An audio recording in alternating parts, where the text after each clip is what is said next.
இனிய வணக்கம். தமிழகத்தில் உள்ள ரேஷன் கடைகளில் வழங்கப்படும் பொருட்களை தரம் மற்றும் எடையை உற்பத்தி செய்ய தமிழக அரசு பல்வேறு அதிரடி மாற்றங்களை முன்னெடுத்திருக்கிறது. இனி வரும் காலங்களில் சர்க்கரை, பருப்பு, அரிசி போன்ற அத்தியாவசிய பொருட்கள் பாக்கெட்டுகளில் அடைக்கப்பட்டு வெளிப்படையான முறையில் விநியோகம் செய்யப்பட உள்ளன. கொள்முதல் விலைகளில் முறைகேடுகளை தவிர்க்க ஆன்லைன் மூலம் டெண்டர் அறிமுகப்படுத்தப்பட உள்ளதால் நிர்வாகத்தில் அதிக நம்பிக்கை ஏற்படும் என்ற எதிர்பார்ப்புகள் வந்திருக்கு. மேலும் இந்த குடும்ப தலைவிகளுக்கான மகளிர் உரிமை தொகை 2500, முதியோர் உதவி 3000 உயர்த்தப்பட வாய்ப்பு இருக்குது. ஸோ இந்த புதிய திட்டங்கள் பார்த்திங்கன்னா தமிழகத்தில் கொண்டு வராங்க. ஆனால் இதுக்கு எல்லாத்துக்குமே தேவையானது இந்த ரேஷன் கார்டு. இந்த ரேஷன் கார்டில் நீங்கள் கைரேகை வைக்கல அப்படின்னா கண்டிப்பாக செயலிழந்து விடும்.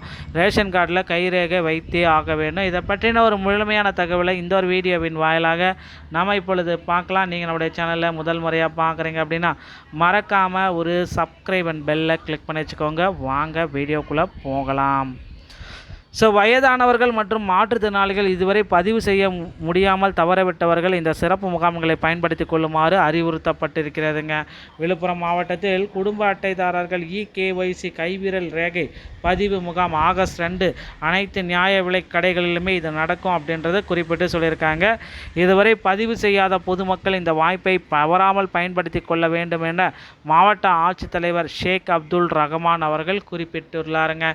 இது குறித்து அவர் வெளியிட்டுள்ள செய்தி குறிப்பில் என்ன கூறாரு அப்படின்னா, தேசிய உணவு பாதுகாப்பு சட்டம் 2013 கீழே குடும்ப அட்டைகள் PHH மற்றும் அந்தி யோஜனா, அன்ன யோஜனா AAY குடும்ப அட்டைகளில் இடம்பெற்றுள்ள அனைத்து உறுப்பினர்களின் ஆதார் விவரங்களை உறுதிப்படுத்தும் நோக்கில் கைவிரல் ரேகை அடிப்படையிலான மின்னணு சரிபார்ப்பு இகேஒய்சி கட்டாயமாக மேற்கொள்ள வேண்டும் என மத்திய அரசு அறிவுறுத்தப்பட்டிருக்கு. இதன்படி கடந்த அக்டோபர் 2023 மாநிலம் முழுவதும் இகேஒய்சி பதிவு பணிகள் நடைபெற்று வருகின்றனர்.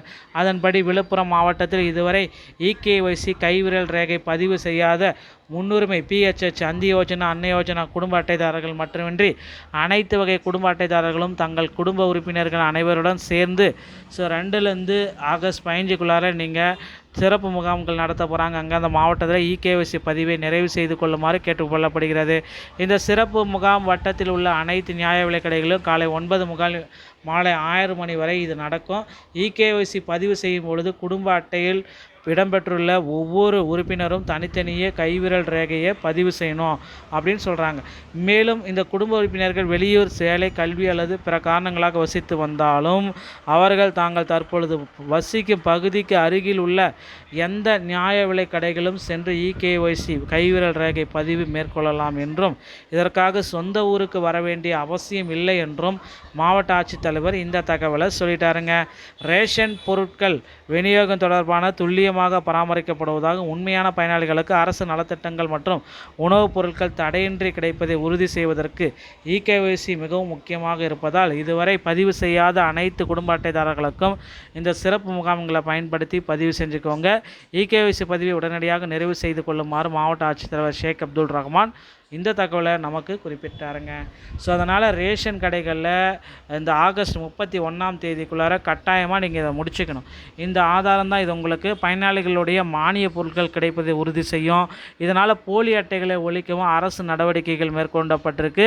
குடும்பத்தில் உள்ள அனைத்து உறுப்பினர்களும் தங்கள் பகுதிக்கு உட்பட்ட அருகில் உள்ள நியாய விலை கடைகளில் நேரில் சென்று கைவிரல் ரேகை செய்வது அவசியம்.